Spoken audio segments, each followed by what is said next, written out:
민수기 4장 17절 20절 다 같이요. 여호와께서 또 모세와 아론에게 말씀하여 이르시되 너희는 고앗 자손의 지파를 레위인 중에서 끊어지게 하지 말지니 그들이 지성물에 접근할 때에 그들의 생명을 보존하고 죽지 않게 하기 위하여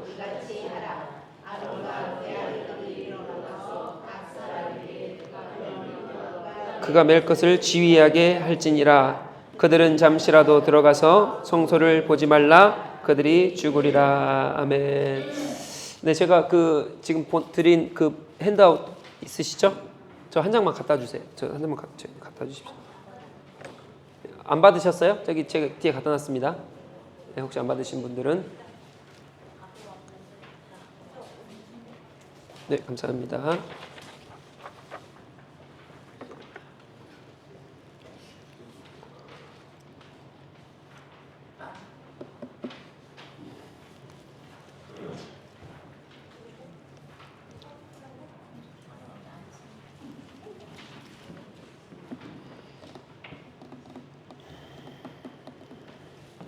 오늘은 세 가지를 나누려고 합니다. 오늘은 세 가지를 좀 집중적으로 좀 나누려고 하는데 지금 여기에 지금 이 4장에 나오는 이 지파, 족속은 누구죠? 지파는 레위 지파의 고핫의 아들들이죠. 그 다음에 가문은 지금 게르손, 고핫, 누구예요? 여기 지금 제가 얘기 드렸는데 게르손, 고핫, 므라리입니다. 므라리. 자, 그러니까 지금 중심 인물은 레위 지파의 고핫 자손입니다. 고핫 자손의 세 아들이 나오는데 게르손, 고핫, 므라리. 자, 근데 여기서 볼 건데 오늘은 이 고핫에 집중을 할 겁니다. 고핫에. 다음 주까지 이걸 볼 거예요. 이게 엄청 중요하더라고요. 이게 이제 다음 주에는 교회론에 집중을 해서 교회론에 딱 들어갈 거고 그러면 이걸 보시면 내가 어떻게 해야 되고 어느 위치에 서야 되고 그걸 알 것 같아요. 이제 다음 주에 딱 보시면 우리 교회는 이렇게 가야 되구나. 나는 성도로서 집사로서 장로로서 권사로서 누구 청년으로서 이렇게 위치에 서야 되구나 라고 하는 것을 이걸 통해 알아요. 그래서 저도 여기에서 교회론이 나온다는 것에 굉장히 깜짝 놀랐습니다. 그래서 근데 신학의 교회론이 부족하다가 아니라 여기로부터 시작을 해야 교회론이 완성이 됩니다. 그래서 다음 주에는 이제 이걸 볼 거고 자, 그럼 아무튼 오늘은 4장의 고핫 자손을 볼 겁니다. 오늘은 세 가지를 볼 거예요. 첫 번째, 자, 거룩하십니다. 하나님 맞으십니까? 거룩, 영광, 무게, 카보드, 임재 다 똑같은 말이죠. 그래서 우리가 짊어지고 살아가는 거예요. 그분이 거룩하시기 때문에 임재하시면 우리를 실제적인 무게로 짓누르죠. 우리 지금 다 나눴습니다. 이제 이해 딱딱 가셔야 돼요. 실제적인 무게예요. 그래서 우리가 그걸 지고 살아간다는 게 고린도전서 10장 31절의 말씀. 그래서 먹든지 마시든지 무엇을 하든지 다 주의 영광을 위해 하라라고 하는. 그래서 삶이 행함이 없는 믿음이 아니라 행함이 있는 믿음으로, 죽은 믿음이 아닌 거죠. 그러면 산 믿음으로 살아가는 겁니다. 자, 그래서 주님이 거룩하십니다. 자, 거룩하시면 어떻게 돼요? 하나님의 거룩의 임재가 우리 가운데 있으면 어떻게 됩니까? 죽어요. 죽거나 뭐 살거나 이렇게 말할까요? 네. 그러니까 이 임재, 거룩의 임재가 있으면 둘 중에 하나라고. 그래서 하나님 앞에 나가기가 두려운 거예요. 이때 당시에 구약 때는. 나가면 다 죽거든요. 이사야도 나 죽었다. 모세도 똑같은 말, 그러니까 선지자들이 다 나 죽었다 하잖아요. 그러니까 하나님의 거룩한 임재를 보면. 근데 이게 왜 죽냐 이거예요. 그러면. 그러니까 거룩하신데 왜 죽냐 이겁니다. 이 문제를 오늘 풀 거예요. 그냥 단순히 우리가 주님 거룩하시기 때문에 우리가 죽어 이러면은 뭔가 그러면 거룩인데 왜 죽어? 그러니까 정확하게 왜 거룩이 죽는지까지를 오늘 이제 이야기를 할 겁니다. 자, 두 번째.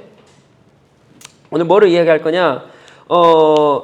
지금 이 고핫 자손을 오늘 볼 건데 이 고핫 자손이 좀 이따 이제 문맥을 통해 보면 알 텐데 고핫 자손이 제일 중요한 지파입니다.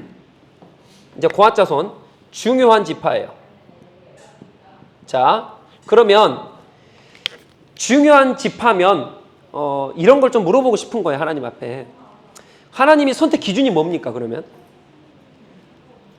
귀하게 쓰시는 그릇이 있고 좀 덜 귀하게 쓰시는 그릇이 있다고 우리가 아는 것 같은데, 자, 그러면 고앗과 게르손과 무라리는 왜 무슨 이유로 어떤 근거로 고앗 자손에게는 중요한 일을 맡기시고 게르손과 무라리는 좀 덜 중요한 걸 맡기셨을까요? 이거 우리로 적용을 하면 목사가 중요한 임무를 맡은 걸까요? 목사가 더 우월한 걸까요? 뭐 이런 거예요.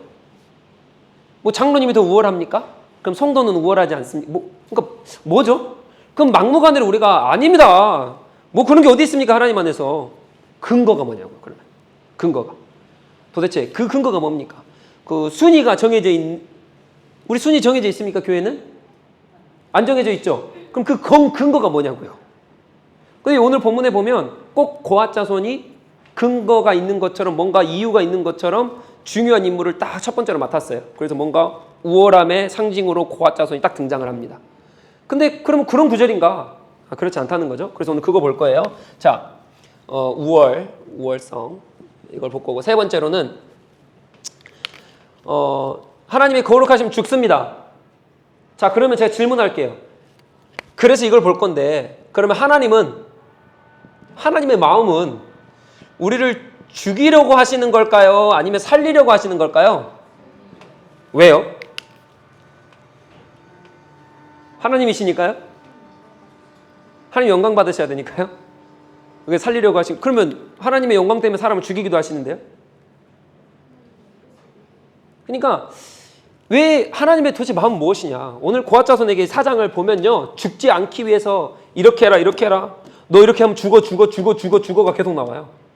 그럼 도대체 하나님은 살리시는 분이야, 죽이시는 분이야? 왜 그러세요, 하나님은 도대체? 그래서 모든 이스라엘 백성과 장로들도 그렇죠, 또 모세도 그렇죠, 하나님 앞에 나가는 걸 굉장히 두려워합니다. 왜? 죽을까 봐. 그럼 하나님은 죽이시는 분이야, 살리시는 분이야? 오늘 이 세 가지 질문을 답을 딱 풀어야, 아, 하나님 이런 분이시구나, 아, 내가 잘못 오해했구나 라고 하는 것이 좀 정확하게 좀 마음을 딱 갖고, 그래야 거룩에 대한 이해도 갖고, 또 하나님이 도대체 어떤 마음이신지, 도대체 우리는 우월감 가운데 살아가는 건가, 누가 중요한 건가, 누가 중요하지 않는 건가, 이런 것들을 좀 구분해 가면서 우리가 좀 볼 수 있지 않을까라고 생각을 합니다. 자, 그러면 봅시다. 자, 1장에는요 계수가 나옵니다. 그렇죠? 인구조사예요. 또 어디가 인구조사 나오죠? 26장. 1차 인구조사, 2차 인구조사. 1장에 1차 인구조사, 26장에 2차 인구조사가 나오죠? 네, 자, 이쯤이면 외울 만도 하신데, 이쯤 되면 참, 좀 그럽니다. 자, 2장에는요, 진영이죠? 자, 근데 이게 중요한 거는 이게, 우리가 이거를 볼 때 딱 이해하셔야 돼요. 1장 1절 한번 볼까요? 1장 1절. 제가 4장의 고앗 자손을 설명하기 위해서 이걸 깔고 가야 되기 때문에, 자, 1장 1절은 뭡니까? 이스라엘 자손이 애굽 땅에서 나온 후 둘째 해 둘째 달 첫째 날에 여호와께서 시내 광야 회막에서 모세에게 말씀하여 이르시되, 자, 어디에서 하나님께서 모세에게 말씀하고 계십니까? 시내 광야 회막입니다. 회막. 그러니까 1장은 인구조사긴 한데 시작이 어디예요? 회막. 그러니까 이게 뭐냐면 임재. 누구의 임재예요? 하나님의 임재. 자, 두 번째 진영입니다. 오늘 자 진영 드렸죠? 이게 진영 드렸는데, 보세요. 이게 이제 이스라엘 진영 편성표 가운데 보십시오. 보면은 12지파가 쭉 있고 레위 지파 가운데 있고, 그죠? 그 다음에 성막이 완전 가운데 있죠? 자, 누가 중심이에요? 누가 중심입니까? 성막이 중심이죠?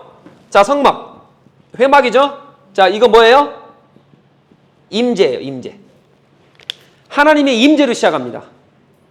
그러니까 레위기는 1장이고 2장이고 알아요. 물론 인구조사해야 되고. 왜냐하면 이제 전투할 민족으로서 하나님의 백성으로서 나가야 되니까 전투할 진영을 갖춰야 되는 게 2장이고, 전투할 백성이 계수를 해야 되는 게 1장이에요. 하나님의 백성이 누구고 누가 나가서 싸우는 건지를 정확하게 알아야 되니까 진영과 인구조사를 한다고요. 근데 그것의 배경은 뭐예요? 임재입니다. 임재. 하나님의 임재가 중심입니다. 자, 그럼 제가 질문할게요. 3장은 뭐예요? 우리 했잖아요. 레위인의 계수죠? 자, 그럼 레위인의 계수니까 누가 나오겠어요? 레위인들이 나오겠죠. 자, 그럼 오늘 나온 이 고앗과 게르손과 무라리는 레위인입니까? 그렇죠? 레위인이에요. 예, 레위인입니다. 그렇기 때문에 어찌됐든 3장에도 그러면 고핫과 므라리와 게르손이 나오겠죠? 오늘 4장에만 나오는 게 아닙니다. 3장에도 나옵니다. 자, 이 레위인의 계수가 나오고, 근데 레위인의 계수가 왜 나오냐? 레위인이 뭐 합니까? 레위인이 있어야 성막에 봉사를 하죠. 그렇죠? 그러니까 레위인에서 이제 제사장이 나오고요. 아론 쭉 나오죠, 이제. 자, 그러니까 이 레위인이 있어야 성막 봉사가 가능해요. 즉, 뭐가 가능합니까? 예배가 가능하고, 그게 뭐예요? 임재.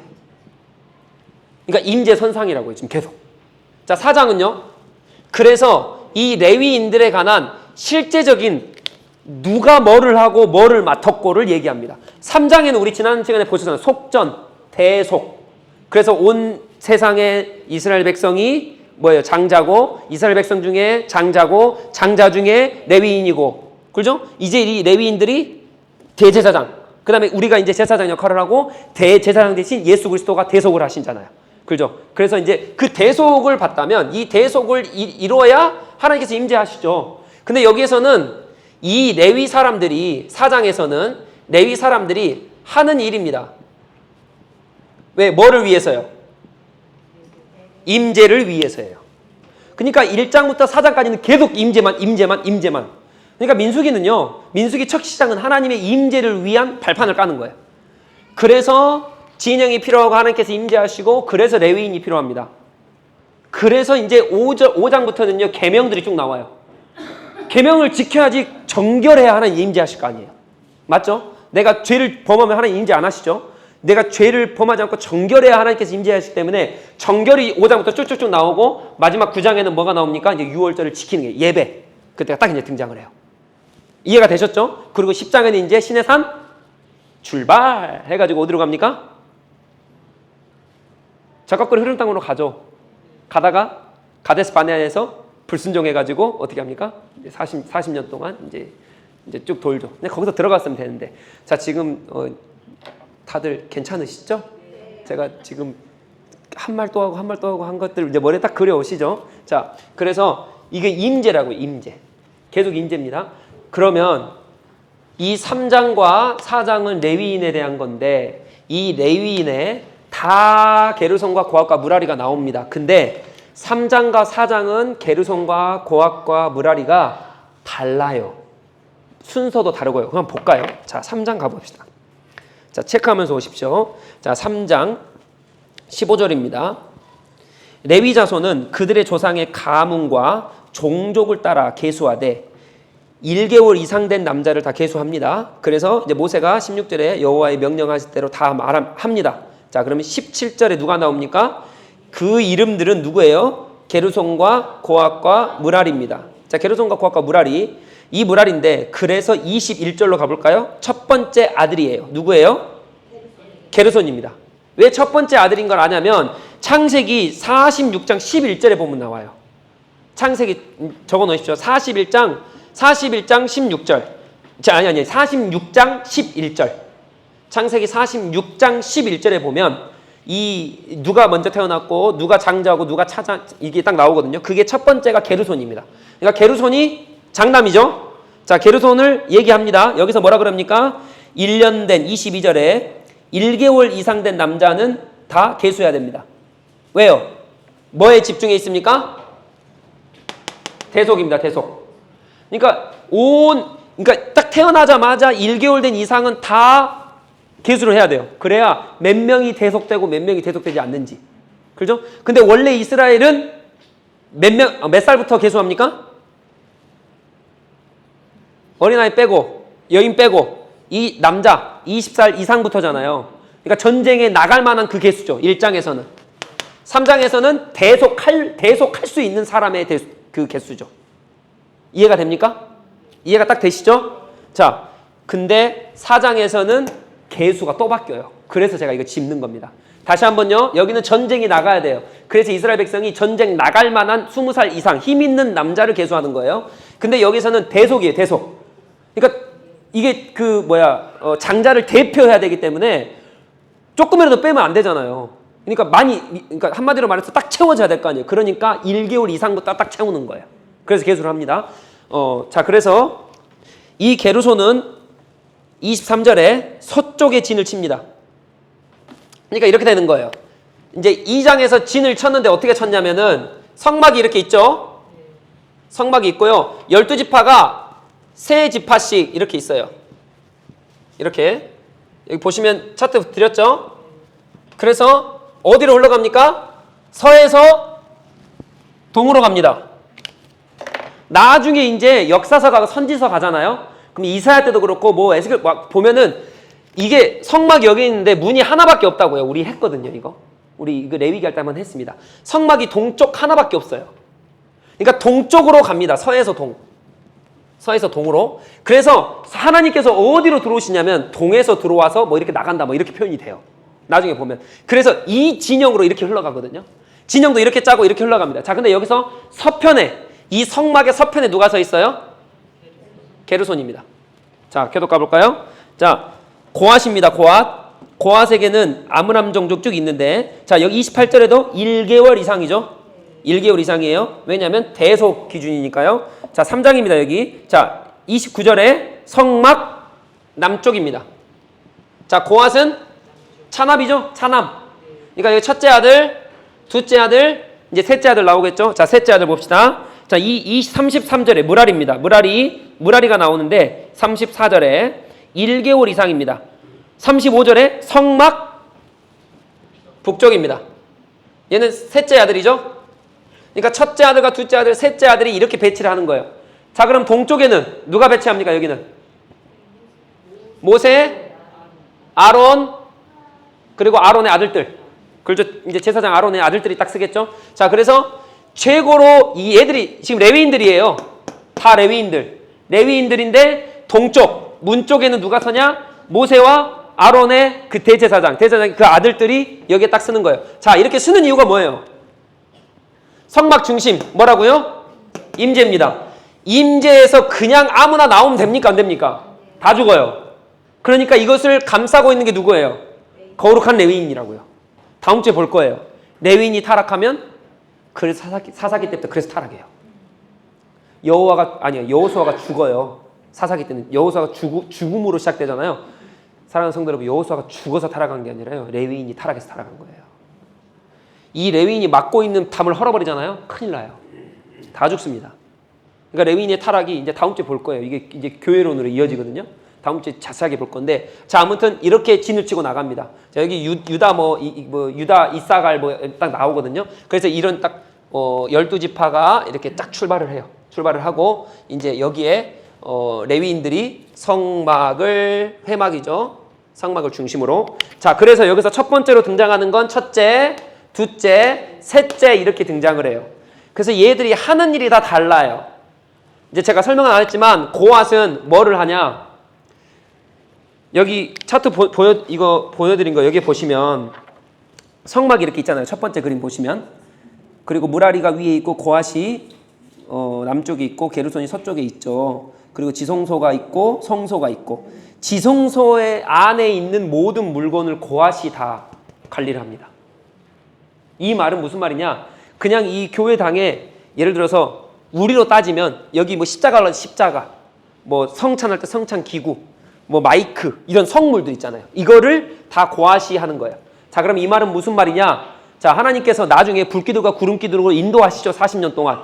자, 그럼 이거를 해체하고 짊어지고 움직이고 가서 또 만들고 가서 또 세팅하고 하는 거 다 누가 하는 거예요?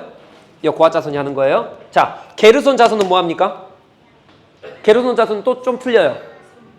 게르손 자손은 성막에 뭐 덮개. 그러니까 얘는 성물, 고앗은 성물, 게르손은 성물이면 직접적으로 뭐 분향단, 번제단 이런 거 다 이런 거예요. 근데 게르손은 이 건물에 예를 들어서 뭐 창문, 뭐 문짝, 뭐 이런 거 있잖아요. 뭐 이런 것들, 그리고 뭐 회막에 뭐 덮개들, 뭐 이런 것들을 관리해서 접고 피고 세팅하고 하는 것을 관리하는 게 이제 게르손이에요. 첫째가. 자, 셋째는 뭘 할까요? 막내여서 그럴까요? 제일 무거운 거예요. 뭐 하냐면 기둥들. 한마디로 말해서 시멘트 기둥 이거 뽑아야 돼. 움직이려면 뽑고, 그러니까 제일 큰 거, 제일 무거운 것들. 그래서 나중에 원어를 보면요, 이 무라리는요 소가 8마리를 줘요. 예를 들어서. 근데 게르손은 소를 4마리를 줘요. 고앗은 소도 안 줘요. 너희들 들고 가 그래요. 왜? 성물이니까. 예, 수레 안 실어요. 그러니까 게르손 같은 경우는 수레를 좀 덜 주고 여기는 무라리는 진짜 이 기둥을 다 뽑아서 가야 되니까 성막에. 그러니까 아주 크고 무거울 거 아니에요. 그러니까 소도 많이 주고 이 수레도 굉장히 많이 줍니다. 예, 무거우니까. 그래서 이 사람들이 이걸 관리하는 거예요. 이렇게 이러한 배경을 가지고 4장 갑시다. 4장 갑니다. 자, 4장에도 똑같이 게르손, 고앗, 무라리가 나와요. 자, 근데 순서가 달라집니다. 보세요. 자, 4절 1절입니다. 4장 1절. 또 여호와께서 모세와 아론에게 말씀하여 이르시되, 체크하세요. 2절입니다. 레위 자손 중에 누가 먼저 나와요? 자, 고앗이 먼저 나옵니다. 원래 게르손 다음에 고앗이 둘째잖아요. 그 다음에 무라리가 셋째잖아. 이렇게 이거는 혈통 중심이에요. 지금 혈통 라인이에요. 근데 4장에 와서는 누가 먼저 나와요? 고앗이 먼저, 둘째가 먼저 나와요. 자, 고앗이 뭐합니까? 여기서는 몇 세 이상입니까? 3절 보면 30세 이상이죠? 왜 30세 이상이에요? 자, 다시 딱 머리에 딱 갖고 갑니다. 자, 여기에 이스라엘의 전체 개수는 몇 세 이상? 20세 이상. 전쟁을 할 만한 힘이 있는 20세 이상. 그 다음에 레위인의 개수는 대속의 개념을 갖고 있기 때문에 딱 채워야 돼요. 그러니까 1개월부터 딱 개수가 시작됩니다. 여기선 30세 이상이에요. 왜요? 진짜 성막에 들어가서 성막 관리를 해야 되기 때문에. 그러니까 어느 정도 성숙된 사람을 성막 관리로 지금 부르시는 거죠. 이해가 되시니까 4장의 개념은 완전 틀려요. 이제 하나님께서 진짜 임재를 위해서, 거룩을 위해서 하나님의 부르시는 장이 4장이에요. 그 부르실 때 첫 번째 누구를 불러요? 고앗을 먼저 부릅니다. 자, 그래서 고앗을 봅시다. 30세 이상이죠. 몇 세까지요? 50세까지. 그러니까 너무 늙어서까지 목회하면 안 될 것 같아요. 그러면 또 판단력이 흐려져요. 네. 자, 그래서 4절 고앗 자손이 어디예요? 회막 안에 지성물이에요. 회막 안에 있는 성물들. 번제단, 떡상, 언약궤 이런 거 다 이런 거 얘기합니다. 자, 이렇게 합니다. 근데 중요한 건 보세요. 5절부터가 이제 쭉 설명이 돼요. 5절부터가 뭐라 그럽니까? 진영이 전진할 때에 아론과 그의 아들들이 들어가서 칸 막는 휘장을 걷어 증거궤를 덮으래요. 이해가 되십니까? 그러니까 보세요. 다시 제가 이거 딱 설명드릴게요. 자, 고앗이 이제 하나님께서 이제 진영을 세팅해 놓고 이제 구름 기둥과 불 기둥으로 움직이실 거예요. 이렇게 움직이실 때 그럼 이걸 다 철수해야 될 거 아니에요. 누가 해야 돼요? 고앗 자손이 성물, 지성소에 있는 그 성소에 있는 그 성물을 자기들이 딱 철수해야 돼요. 다른 사람 만지면 돼요, 안 돼요? 안 돼요. 고앗 자손만 해야 돼요. 근데 고앗 자손이 할 때 뭐를 해야 되냐? 아론이 제사장들이 먼저 들어가서 뭐를 하냐? 증거궤를 덮으래요. 휘장을 걷어서 덮으래요. 그러니까 어떠한 물건들을 가져가기 전에 그게 5절부터요. 몇 절까지 나오면 14절까지 이게 다 똑같은 말이에요. 그래서 언약궤를 덮어라, 진설병을 덮어라, 다 덮개로 덮는 거예요. 그 제사장이 먼저 들어가 덮습니다. 왜 그럴까요? 왜 그래요? 이거는 성물, 거룩한 물건입니다. 옛날에 우리 교회 보면, 저 어렸을 때 보면요, 강당 함부로 올라가면 안 되거든요. 그리고 교회 피아노 함부로 쳤다가는 그냥 큰일 났어요, 진짜. 이거 하나님의 성물을. 근데 사실 아니죠. 이때 개념하고는 전혀 틀린 개념입니다. 이때는 하나님이 직접적으로 임재하시는 그 장소잖아요. 그 성물을 아무나 만지면 안 됩니다. 그거는 누구만 만질 수 있어요? 제사장만이 만질 수 있어요. 레위인들은 여기서 고앗은 제사장이 아닙니다. 그러니까 정확히 딱 가지고 계셔야 돼요. 이 고앗은 제사장들이 아니에요. 레위인들이에요. 레위인들은 제사장이 제사를 하고 그 성막에서 봉사를 하고 섬기고 있을 때 그래서 옆에서 도와주는 사람이 레위인들이라고요. 그러니까 고앗이 도와주는 거예요. 그래서 움직일 때는 얘들이 가서 이거를 물건을 가져다가 움직이더 세팅도 다시 하고 세팅하면은 제사장들이 들어와서 예배도 드리고 제사도 드리고 하는 이런 시스템이라고요. 자, 그런데 중요한 건 고앗 자손도 이것을 함부로 만질 수가 없습니다. 왜요? 거룩하기 때문에. 그래서 뭐예요? 아론과 제사장들이 먼저 와가지고 이 물건들을 덮어요. 덮은 것을 어깨에 메고 이동합니다. 고앗 자손이. 자, 이해가 되셨죠? 그러면 고앗 자손이 만약 움직이다가 덮개가 벗겨지거나 덮개 벗겨진 그 틈 사이로 예를 들어서 7 촛대를 딱 만져버렸어요. 내 몸에 닿아버렸어요. 그럼 어떻게 돼요? 바로 죽습니다. 하나님의 거룩 때문에요. 바로 죽어요.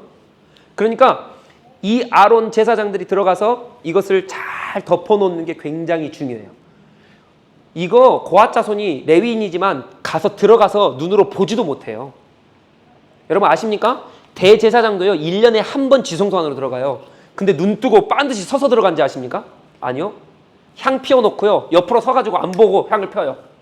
그 다음에 향이 다 가득해야 언약궤가 안 보여야 돼요. 그리고 들어가요. 제사장도 그렇게 해요. 근데 하물며 고핫 자손이 옆에서 제사장 섬겨주는 그 사람이 그 성물을 눈으로 보고 있거나 그럼 바로 죽는 거예요. 눈으로 봐서도 안 되고 만져도 바로 죽는 거예요. 자, 그럼 첫 번째 질문 갑니다. 이거예요. 왜 죽어야 됩니까? 그냥 단순히 거룩하니까 죽어야 돼요? 그럼 우리가 이때 태어났으면 질문을 한번 해보셔야죠. 하나님 이건 너무하신 거 아니에요? 그래도 주님 봉사하러 왔잖아요. 고핫 자손이. 나 고핫인데 하나님 내가 이 40년 동안 광야를 지나면서 얼마나 내가 쇠 빠지게 일을 하고 있는 거예요. 하나님. 근데 이것 때문에 나를 죽인다고요? 여러분 거룩을 이해하실 때는 이렇게 이해하면 우리가 거룩에 대한 오해가 있어요. 하나님 내가 잘 의도적으로 한 것도 아니고요. 아론 자손이 쌌는데 내가 한 것도 아닌데 왜 내가 죽어요? 아론 자손이 실수해서 좀 잘 못 싸가지고 제가 그걸 한 건데 그리고 40년 동안 하나님께서 뭐 1시간만 걸으라 하셨겠어요? 어떤 날은 3일도 걸으라 하셨을 거고 일주일 계속 지고 걸어야 되는데 하나님 삐뚤어질 수도 있고 한데 하나님 이거 죽는다는 거 하나님 그거 하나님 거룩하신 하나님 맞습니까? 지금 이 질문이에요. 지금 우리가 할 수 있는 거예요. 자, 그러니까 이렇게 하면 거룩에 대한 오해가 있다고요. 자, 여기서 우리는 그래서 기억하셔야 될 게 뭡니까? 거룩한 하나님을 뵈면 우리는 죽습니다. 지금도 우리가 거룩한 하나님을 뵈면 죽어요. 근데 이게 어떻게 가요? 첫 번째, 거룩은 뭡니까? 구별이죠? 우리가 얘기 많이 했어요. 뭐 영광, 무게, 뭐 다 그거. 근데 왜 우리가 영광, 무게, 카보드 그거를 지고 고린도 전서 10장 31절 먹든지 마시든지 무엇을 하든지 주님의 영광을 위해 하라. 이건 무엇이냐면 구별하라는 거예요. 다르게 살아라. 똑같은 말이라고. 그러니까 무게를 짊어지고 산다는 건 구별해서. 그죠? 그러니까 거룩이 구별인 거예요. 자, 그럼 이거를 제가 우리 언어로 풀어드릴게요. 이게 뭐냐? 하나님의 따라해봅시다. 방식입니다. 하나님의 정해놓으신 방식이에요. 이해가 되셨죠? 그러니까 하나님의 정해놓으신 방식이라고요. 자, 내가 성물을 보거나 만질 때에 만짐으로 인해서 그게 죄입니까? 고핫 자손이 이때 당시에 그 만져서 죄예요? 여러분 그거 죄 아닙니다. 근데 뭐가 죄예요? 하나님께서 정해놓으신 방식과 기준을 어겼다는 게 죄예요. 그러니까 명확하게 하셔야 돼요. 우리가 어떤 행동, 나쁜 행동을 함으로 인해서 다 죄라고 생각하는데 맞아요. 맞는데 왜 그게 죄냐면 행동 때문에 죄가 아니에요. 만져서 죄가 아니라니까요.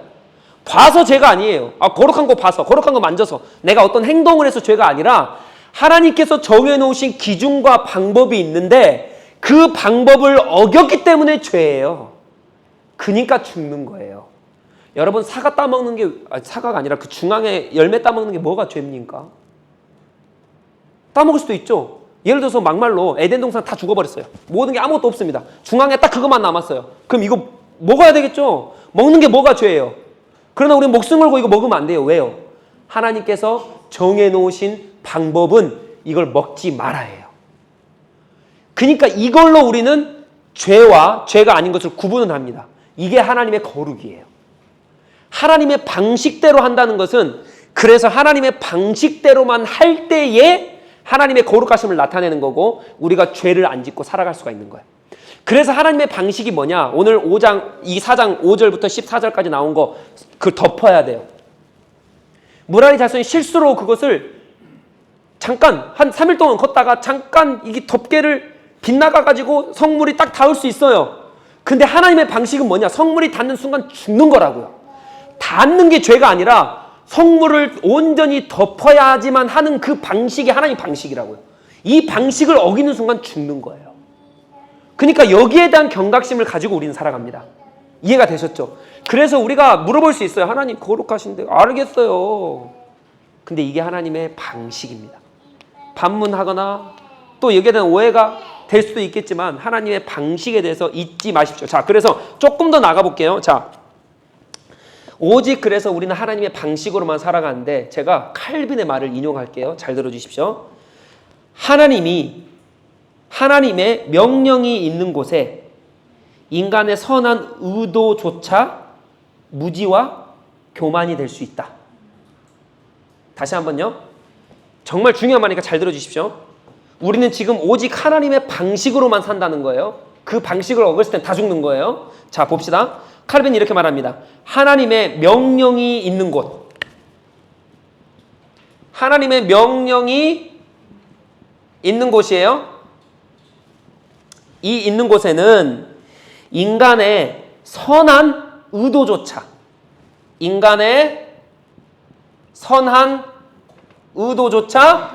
무지와 교만이 된다. 이해되십니까? 그러니까 이거 똑같은 말이에요. 지금 고아자손에게 여러분 어떻게 일주일 동안 이거 걷고 이거 지고 가고 있는데 좀 이렇게 할 수도 있죠. 이게 선한 의도예요. 맞잖아요. 내가 뭐 악감정을 가지고 이거 봐야겠다 그럽니까? 이거 덮은 거 빨리 다 씌워버려. 이게 아니잖아요. 가다 보면 어쩔 수 없이 딱 닿는데 이마저도 뭐라는 거예요. 하나님의 방식이 아니기 때문에 아무리 인간이 선한 의도로 그걸 한다 할지라도 그게 뭐예요? 하나님의 방식이 아니면 그게 뭐라는 겁니까? 무지와 교만이라는 거예요. 그럼 제가 질문할게요. 사랑하는 성도 여러분, 이 세상 가운데 선한 사람이 많습니까? 적습니까? 정말 많습니다. 그러나 그 사람들이 아무리 선해도 누가 없으면 그건 무지와 교만입니까? 하나님이 없으면 그건 교만과 무지입니다. 그러니까 아무리 도덕적으로 바라도 아무리 내가 이 교회는 이렇게 되게 교회입니다. 하나님이 이게 맞죠. 이렇게 사랑해야죠. 이렇게 해야죠. 저렇게 해야죠. 이렇게 부모 공경도 마찬가지죠.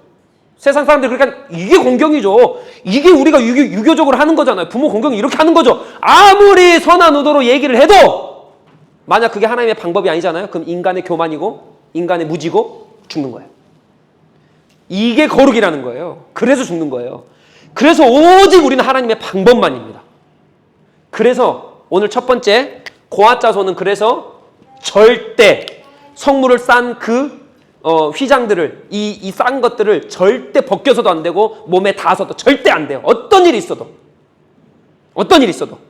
두 번째, 이건 고아자손이었죠. 두 번째입니다. 우리도 마찬가지예요. 하나만 더 설명할게요. 자, 사무엘상 6장 6절 7절입니다. 사무엘상 6장 6절 7절에 가보면 우사가 나와요. 누군지 아십니까? 누구냐면 이제 그 사무엘상에 가보면 하나님의 법궤가 블레셋에 뺏깁니다. 넘어가요. 그래서 이가봇, 영광이 하나님의 영광이 떠났다 해가지고 엘리 제사장 가문이 완전 말살돼요. 그러면서 누가 나오냐? 사무엘이 나옵니다. 자, 사무엘이 나오는데 자, 이제 사무엘상 6장 쭉 가보면 이게 블레셋의 언약궤가 쭉 돌아요. 자, 언약궤 만지면 죽습니까? 안 죽습니까? 바로 죽어요. 근데 이 블레셋 가니까 그러니까 하나님께서 그 언약궤가 하나님의 임재하신 곳이거든요. 그곳이 막 블레셋 도니까 블레셋 신전들이 막 무너지고 막 엎어지고 막 깨지고 부서지고 난리가 나는 거예요. 그래서 블레셋 사람들이 안 되겠다, 빨리 돌려보내자 해서 돌려보냅니다. 돌려보낼 때에 이것을 이스라엘 백성이 받았으면 기분이 너무 좋았겠죠. 하나님의 임재하심이 들어왔다. 너무 기뻤겠죠. 그래서 이것을 누가 너무 기뻐서 수레로 끌어가요. 근데 이 언약궤가 삐끗해가지고 수레를 막 덜컹덜컹 할 거 아니에요. 그래서 언약궤가 넘어지려 하는데 그것을 누가 막 손으로 받습니까? 우사가 딱 받아요. 자, 이건 선하니까 선하지 않습니까? 당연히 선하죠. 하나님 언약궤가 쓰러지면 이거 받아야죠. 누가 잘못돼 있으면 그거 구해줘야죠. 근데 그게 하나님 보실 때 우사를 죽여버려요. 아무리 인간의 선한 의도여도 하나님의 방법이 아니면 죽습니다. 여러분, 타협하지 마세요. 인간이 아무리 옳다 해도, 세상이 아무리 옳다 해도 아닌 건 아닌 거예요. 하나님의 방법이 아닙니다. 하나님의 방법이 아닌 건 아닌 겁니다. 근데 우리는 타협한다고요. 왜요? 선하게 보이기 때문에. 선하게 보이기 때문이에요. 근데 절대 그 선한 거 아닙니다. 왜요? 하나님의 방법이 아니면 세상 사람들이 이거 무조건 선해. 세상 사람들이 다 선하다 말해도 나 혼자 선하다 안 말, 그 손가락질 당하고 수치심 당하고 다 아니라고 다 손가락질하고 그런다 할지라도 우리는 끝까지 하나님 편에 서는 거예요. 그게 거룩입니다. 그게 고아 자손을 통해 우리가 배우는 거예요. 반드시 기억하십시오. 그래서 우리는 하나님의 방법으로 가정을 이끄는 거예요. 하나님의 방법이에요. 하나님의 방법으로 우리 비즈니스 하는 거예요. 하나님의 방법으로 교회를 운영하는 거고 하나님의 방법으로 관계하는 거예요. 절대 세상에 선한 방법 아닙니다. 그거 아니에요. 기억하십시오. 우리는 하나님의 방법입니다. 아니면 죽는 거예요. 자, 그래서 두 번째 방법은 무엇입니까? 히브리서 10장에 나와요. 10장에 가보면 하나님의 방법이 뭐냐? 너희가 구원받으려면 거룩해지고 정결하려면 누구 믿어요? 이제 예수님의 방법이에요. 하나님의 정의로우신 방법은 예수 그리스도밖에 없습니다. 아무리 선한 일 많이 하고 아무리 종교를 잘 믿고 아무리 내가 덕을 쌓고 아무리 많이 해도 예수 그리스도 믿지 않으면 절대 구원 못 받습니다. 그게 하나님의 방법이어서 그래요. 그 하나님의 방법을 깨지 마십시오. 이 방법을 부끄러워도 하지 마십시오. 세상이 아무리 옳고 세상이 아무리 선한 방법을 갖다 대도 니기들 너무 배타적이야 라고 손가락질 한다 해도 아닙니다. 절대 아니에요.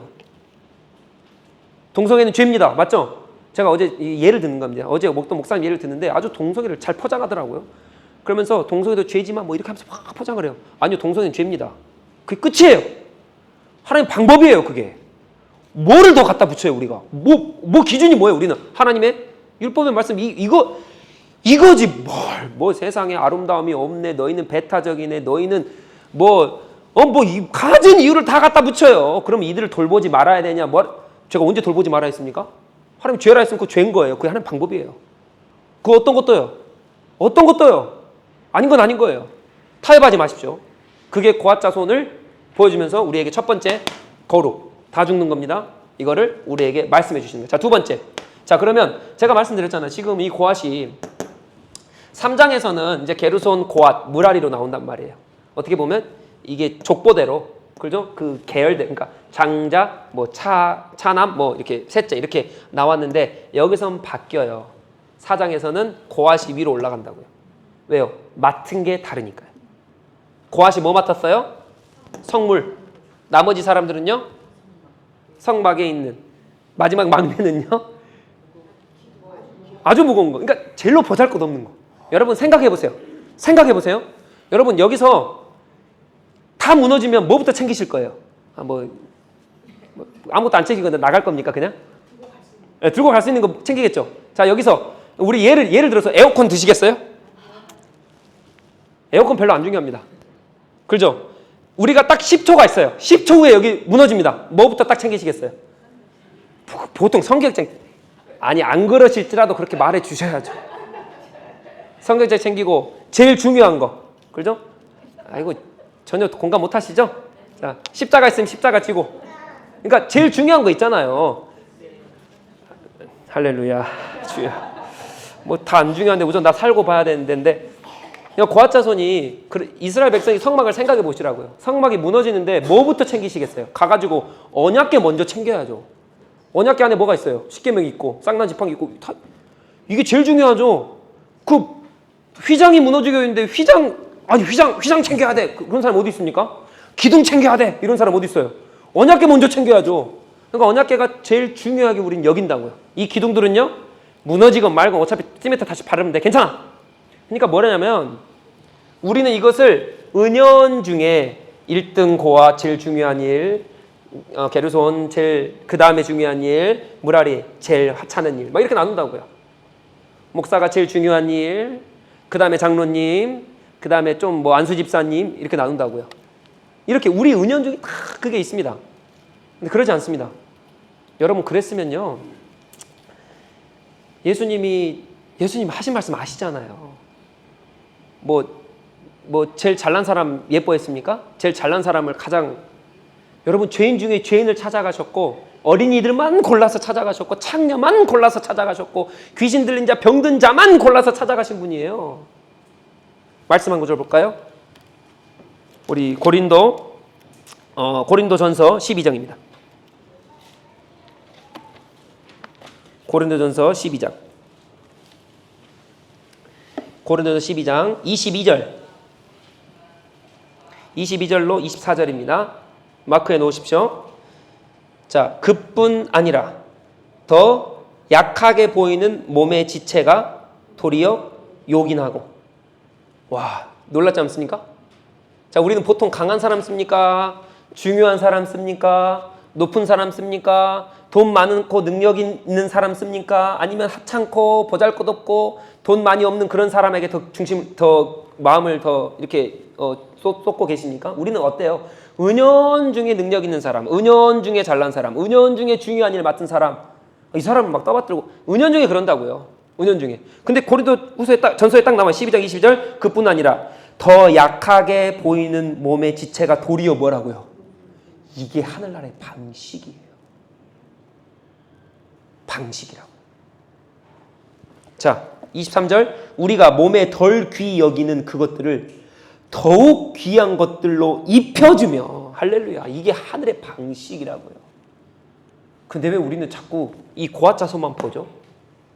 왜 고아자손만 볼까요? 여러분, 하나님께서는 고아자손만 보라고 지금 고아자손을 갑자기 3장에서는 고아자손을 둘째로 빼놨다가 아니야, 고아자손이 돈이 제일 많고 능력도 제일 많고 제일 중요한 일을 맡았기 때문에 고아자손을 내가 제일 중요하게 여겨, 이런 걸까요? 그렇지 않습니다. 하나님 방법은 그렇지 않습니다. 이게 아니라고요. 우월주의가 아니라고요. 제가 하나 말씀드릴까요? 웨스터민스터 고백 26장에 가보면 이렇게 나옵니다. 모든 은사, 즉 능력이에요. 뛰어난 우월함이에요. 모든 은사는 구별되는 거예요. 구별이 수직으로 되는 게 아니라 수평적으로 구별되는 거예요. 자, 그러나 어느 것도 열등하거나 우월하지 않습니다. 이렇게 나와 있어요. 다시 한번요. 능력, 우리가 은연중에 따라가고 높이고 찬송하는 돈 많은 사람, 능력 많은 사람, 은사자 많은 사람, 목사님, 장로님, 은연중에 높이는 그 사람들, 은사는 수직이 아니라 구별돼요. 이것이 그 어떤 것도 우월하거나 그 어떤 것도 뛰어나거나 그런 게 아니라고 말을 합니다. 자, 그럼 그것을 통해서 이걸 봤을 때 하나님께서 고아자손을 첫 번째로 두신 이유는 우월해서입니까? 진짜 그 말 그대로 중요한 일, 아주 성물, 아주 중심에 있는 일을 맡아서입니까? 아니라고요. 절대 아닙니다. 하나님은 그렇게 보시는 사람 아니에요. 하나님의 나라는 그렇게 이루어지는 게 아닙니다. 하나님 나라는 오히려 약한 자를 들어 쓰시는 게 하나님이세요. 기억하세요. 그런 사람 떠받지 마세요. 그런 사람 있으면 오히려 아이고 어떡해 저 사람. 아이고. 좀 적용해 볼까요? 성경이 이렇게 말합니다. 부자는 천국에 갑니까? 못 갑니까? 못 가요. 그러면 이 말은 가난한 자는 천국에 갑니까? 그 말도 아니잖아요. 그 말이 아니에요. 그 말로 오해하시면 안 됩니다. 그러나 부자는 천국에 가기가 너무 힘들어요. 왜요? 가진 게 많고 자기가 우월하고 자기가 가진 돈으로 많은 것을 할 수 있고 하나님 없어도 다 하거든요. 그러니까 천국 가기 힘든 거예요. 그러니까 우리는 그 우월한 사람을 보면서 야, 저 사람 잘났네가 아니라 뭐라 봐야 돼요? 저 사람 큰일 났네. 아이고 어쩌냐. 여러분 믿음의 사람이면 이 정도 신앙은 눈은 있으셔야 돼요. 진짜로요. 진짜예요. 진짜 이 정도는 있으셔야 돼요. 부자들 보고 능력 많은 사람 보잖아요? 그럼 어쩌냐. 야, 까딱하다가 큰일 나겠다. 기도해 주자. 넘어지지 않도록. 적어도 이 정도는 되셔야 돼요. 이게 하나님 나라 방법이라고요. 고아자손을 통해 그렇게 보여주시는 거예요. 그래서 많은 중요한 일을 맡았습니까? 고아자손이? 그럼 하나님의 뭐를 물으십니까? 책임도 물으세요. 5달란트 받은 자에게 5달란트를 남기라고 책임을 물으세요. 1달란트 맡은 사람은 1달란트 책임을 물으신다고요. 적게 맡았네, 많이 맡았네가 아니라 적게 맡았던, 많이 맡았던, 내가 중요한 일을 하던 중요한 일을 하지 않던 그 맡은 대로 하나님 책임을 물으세요. 그렇기 때문에 내가 공부하신 분이죠. 공부를 맡겨주시면 공부 최선을 다하셔야 돼요. 어떤 일이 있든지 간에. 결과는 중요한 게 아닙니다.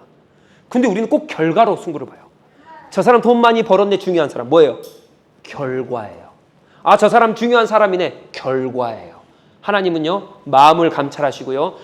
이 마음을 감찰하지 어떠한 동기, 어떠한 결과가 아니라 뭐예요? 과정을 보시는 분이에요. 이거를 헤아려 보시는 분이라고요. 근데 우리는 결과 보고 저 사람을 받들고 우월하네 마네 그러지 않습니다. 우월하면 할수록 하나님께서 뭐를 원하세요? 책임을 물으세요. 장로의 직분입니까? 그만한 책임을 감당하셔야 돼요.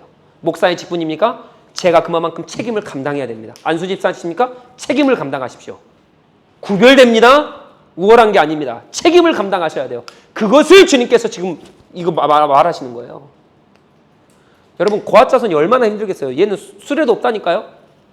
다른 사람은 수레가 있어요. 물론 무거운 거 들고 가죠. 그러니까 수레가 필요하고 소도 필요해요. 소도 끌고 가거든요. 무라리는 이 고아선요 지고 가요. 막.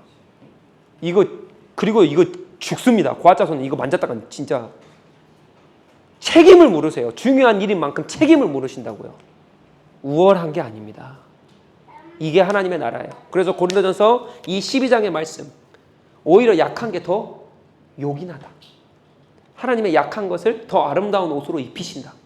하나님은 강한 자를 쓰시는 게 아니라 주님 앞에 연약한 자, 무릎 꿇는 자를 쓰세요. 이걸 기억하셔야 돼요. 자, 그래서 이제 두 번째 여기까지 왔습니다. 자, 세 번째입니다. 자, 그러면 하나님은 죽이시는 분일까요? 지금 여기에 보면 우리가 읽지는 않았지만 쭉 보면 우리 이 14장에 반 이상, 이 14장에 고앗과 게르손과 무라리에 대해 얘기를 하는데 무라리와 게르손은 조금밖에 얘기 안 해요. 근데 고앗은 엄청 얘기해요. 왜요? 성물 만지면 바로 죽기 때문에. 그러니까 보면은 5절부터 14절까지 덮어야 된다 아니면 죽는다 얘기하고요. 자, 그리고 17절 보세요. 15절 볼 때요. 보세요.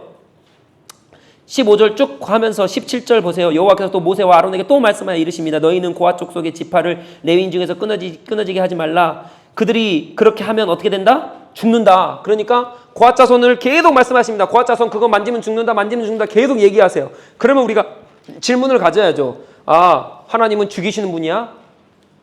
하나님은 살리시는 분은 아닙니까? 어떻게 생각하세요? 여기 성경에 이제 말씀을 찾아봅시다. 자, 18절을 다 같이 읽습니다. 시작. 너희는 고앗 족속의 지파를 레위인 중에서 끊어지게 하지 말지니. 아멘. 여기서 뭐라 그러냐? 고앗 자손을 레위인 중에서 끊어지게 하라 그래요? 끊어지게 하지 말라 그래요? 모세와 아론에게 말씀하십니다. 끊어지게 하면 안 돼. 왜냐하면 하나님은 거룩하세요. 그래서 거룩하신 분 옆으로 가면 죽습니다. 그러니까 덮으라는 거예요. 5절부터 14절에. 이 말은 무슨 말입니까? 너가 나오면 죽기 때문에 내가 너를 살려주고 싶어. 그러니까 이걸 덮어야 돼. 그리고 모세와 아론에게 또 말해요. 애들이 죽지 않게, 끊어지지 않게 너희가 가서 이걸 잘 덮어야 된다. 그래서 고앗 자손이 죽지 않게끔 해라. 즉 이 말은 무슨 말입니까? 우리가 하나님의 거룩을 제가 다시 한번 설명하면 하나님은 거룩을 만들어내는 분이 아니에요. 마치 우리가 거룩 옆에 가면 죽으니까 하나님께서 거룩을 만들어내가지고 우리를 죽게 하신 분이다. 그렇게 말을 이해하실 수가 있는데 아니요. 그렇지 않습니다. 하나님 존재 자체가 변함없이 그냥 거룩의 존재 자체예요. 이건 변하지 않습니다. 그러니까 이 옆으로 가면 뭐예요? 그냥 다 죽는 거예요. 그분이 죽이고 싶어서 죽는 게 아니라 우리를 죽이시는 게 아니라 그분이 거룩하시기 때문에. 여러분 불 피어나 보세요. 여기에 가면은 타죠. 아프죠. 이거 똑같은 원리예요. 그분이 존재가 자체가 바뀌지가 않는다니까요. 막 불을 내가지고 내가 죽여버리겠다가 아니라 그분 존재 자체가 거룩한 존재예요. 그러니까 여기 옆으로 가면 다 죽습니다. 그러니까 오면 다 죽기 때문에 하나님께 싸라는 거예요. 계속 싸라. 아론아, 모세야, 다시 한번 너희들이 해야 된다. 다시 한번 말씀하시고 다시 한번 말씀해. 왜요? 고앗 자손이 죽으면 안 되니까요. 끊어지면 안 되니까요. 그러니까 그 거룩은 존재 자체가 거룩한 거지. 거룩을 만들어내서 우리를 죽이시려고 하시는 분이 절대 아니에요. 절대 아니에요. 자, 그래서 이제 첫 번째로 돌아갑니다. 우리를 죽이시지 않기 위해서 하나님께서 지금 우리가 누가 없으면 그래서 죽습니까? 예수님이 없으면 다 죽어요. 우리는. 이때 당시에는 게르손과 고앗과 무라리 성막을 딱 싸고 있죠. 그러니까 12지파가 안 죽죠. 이제는 누구 때문이에요? 예수님이 와가지고 모든 휘장을 다 그냥 모든 죄를 단번에 사하셔서 어떻게 해요? 우리가 죽을 수밖에 없는데. 왜요? 하나님 지금도 똑같아요. 똑같아. 그분의 거룩은 바뀌지가 않는다니까요. 하나님은 거룩하세요. 여기 있는 모든 분이 주님 앞에 나가는 순간 다 죽어요. 그냥 다 죽습니다. 내가 뭐 죄를 짓고 안 짓고 이게 중요한 게 아니라 그분은 불이니까요. 탈 수밖에 없는 거예요. 근데 예수 그리스도가 이걸 와가지고 딱 둘러쌌어요. 나도 덮어요. 그분의 피로. 그래가지고 내가 안 죽게 하셨어요. 이게 누구의 방법이에요? 하나님의 방법이에요. 그래서 우리가 안 죽습니다. 그렇기 때문에 우리는 어떻게 됩니까? 담대하게 주님 앞으로 나아갑니다. 이것을 우리는 뭐라 그럽니까? 따라하십시오. 은혜. 은혜라 합니다. 그래서 우리는 절대 안 죽어요. 그래서 이 은혜는 누가 하셨어요? 예수님이 하셨어요. 기억하십시오. 기억하세요. 예수님이 하셨어요. 근데 더 중요합니다. 이제부터. 그래서 은혜는 값이 없습니다. 값이 없기 때문에 값싼 것으로 여기면 안 됩니다. 항상 기억하셔야 돼요. 은혜로 나를 감쌌다고 해서 내가 마음대로 주님 앞에 나가고 예배하고 기도한다고 해서 나 안 죽어. 은혜잖아, 은혜. 그러나 그분의 존재는 변하지 않고 똑같이 거룩하시고 똑같이 타고 계시고 똑같이 빛을 발하고 계시기 때문에 이 은혜 받은 것을 가지고 주님 앞에 나갈 때는 거룩, 무게를 지고 은혜의 무게라 그래요. 그거를 은혜의 무게를 감싸 안고 값싼 복음으로 만들지 마십시오. 근데 우리는 항상 값싸게 만들어요. 아, 나 안 죽어. 오케이. 항상 나가. 그냥 뭐 하든 죄를 짓든 그냥 뭐 담대하게 주님 앞으로 나가. 할렐루야. 맞죠? 그러나 그렇게 하는 순간 은혜가 값싼 것으로 뭐 500원짜리입니까? 1000원짜리입니까? 은혜가. 여러분 그렇게 만들지 마세요. 우리는 은혜가 은혜로 다가오는 동시에 은혜가 거룩한 무게감으로 같이 다가와야 돼요. 은혜는 값없이 주어지지만 절대 값싼 게 아닙니다. 주님 앞으로 나아가실 때에 거룩한 무게를 가지시고 은혜를 가지시고 나가십시오. 사도 바울이 그랬어요. 아, 나 마음대로 나가. 아니요. 주님, 나 같은 죄인도 너무 감사해요. 요셉도 마찬가지. 아브라함도 마찬가지. 그냥 의로 하나님 앞에 믿었더니 그 은혜가 부어져 버린 거예요. 그럼 아싸, 나 그냥 살아. 아니라니까요. 주님 앞에 더 무릎 꿇고 더 기도하고 더 주님 앞에 마음을 치고 통회하며 그렇게 나갔던 게 누구예요? 아브라함이에요. 어찌할꼬 그분의 은혜와 그 거룩성의 은혜에 대한 그 무거움이 동시에 다발적으로 있는 게 우리의 삶이에요. 절대 은혜를 값싸게 여기지 마십시오. 그래서 오전의 말씀을 다시 한번 인용해 드립니다.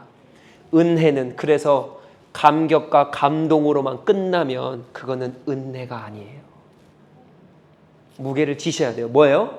순종과 결단이에요. 하나님, 내가 그래서 주님 앞에 이렇게 나가요. 이렇게 삶을 살아요. 이게 우리의 모습입니다.